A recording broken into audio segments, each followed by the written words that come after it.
Sidang lanjutan terkait agenda pemeriksaan setempat, perkara surat keputusan Bupati SK 188 tahun 2009 tentang penghapusan dan pelepasan aset digelar oleh Majelis Hakim Pengadilan Tata Usaha Negara PTUN Surabaya digelar di kantor Pemkab Jember. Pemeriksaan setempat melibatkan 3 majelis hakim PTUN Surabaya, pihak penggugat, serta pihak tergugat atau Pemkab Jember yang bertujuan mengungkap kejelasan aset Pemkab.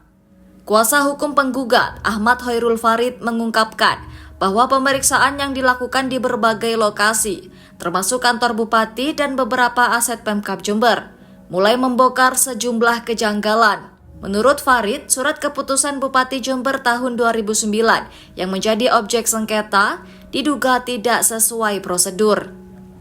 Ia menambahkan bahwa dari 10 objek yang tercantum dalam pemeriksaan, muncul kejanggalan terkait berita acara serah terima aset.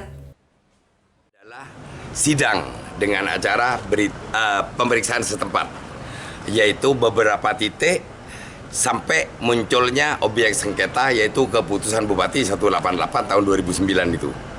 Nah, berdasarkan aset Pemkab ada tercantum 10 yang ternyata dalam pemeriksaan di ruangan yang ditempatkan oleh tergugat, yaitu kantor Bupati barusan, sudah mulai terkuak semua bahwa dari Perbub sudah tidak benar karena menunjuk seseorang langsung dengan nominal APBD 500 juta 22.700 tanpa proses prosedur Perpres 2003, Peraturan Menteri 2006, muncullah objek sengketa keputusan Bupati 2009 itu.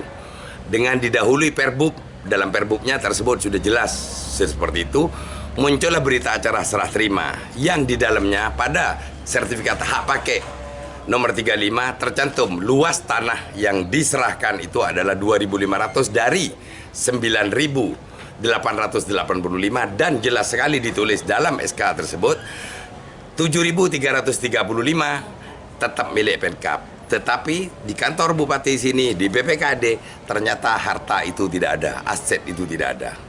Dan berdasarkan objek sengketa, berita acara serah terima, penerima dan nama penerima dan nama yang tercantum di Perbub bukan orang yang sama. Sementara itu, kuasa hukum tergugat dari Pemkab Jember, Freddy Andreas Cesar, menyatakan pihaknya belum memahami secara menyeluruh dasar gugatan penggugat. Ia menyebut tanah yang disengketakan belum jelas lokasinya secara spesifik. Jika merujuk pernyataan penggugat, tanah tersebut adalah eks tanah kas desa di wilayah Kaliwates dan Sempusari. Agenda pemeriksaan setempat dari PTUN. Hasil pemeriksaan setempat sementara ini masih belum berakhir ya. Ini masih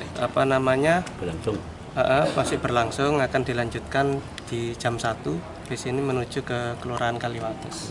Tadi masih pemeriksaan setempat di BKAD. Kita belum tahu ya, karena memang masih meraba-raba semua seperti itu. Dalam waktu dekat, Majelis Hakim akan mengunjungi beberapa lokasi untuk kepentingan pemeriksaan lanjutan. Dari Jember, Yudisa di Jember 1 TV melaporkan.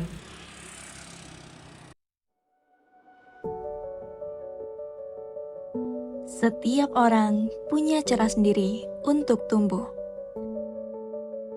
Dan setiap langkah kecil bisa membawa perubahan besar. Di Politeknik Negeri Jember, belajar bukan hanya soal teori.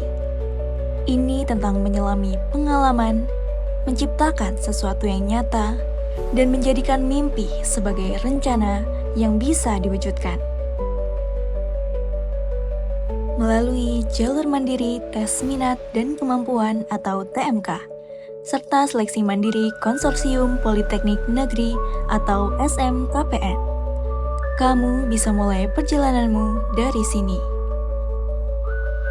Kami percaya masa depan cerah tak hanya menunggu, ia dibangun langkah demi langkah. Poli-J, SIP, Smart, Inovatif, Profesional.